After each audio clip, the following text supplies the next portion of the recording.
Hello everyone, this is a short overview of the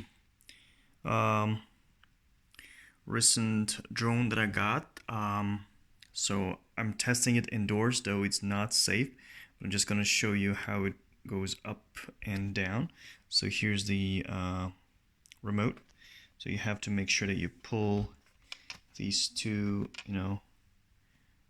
guys to the like sidewise to the bottom, and then it should start rotating. But if you look at the manual, you'll find everything there. I'm sorry, the video is not very stable as I'm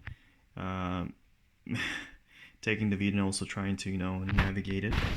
So just to see it, so it's going up and then it goes up, as you can see, and then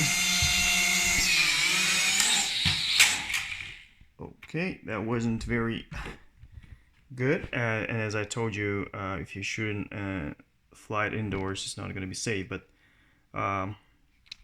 it flies, and thanks to those things it actually protects it from breaking down. So just to show you that it's functional after what happened, one more time. Yep. And then it should stop automatically if you don't, yeah. So overall, I'm happy with this guy. Setup was pretty easy. Everything just snaps, and if you follow the manual, you'll be pretty quick. So hope that you like my review.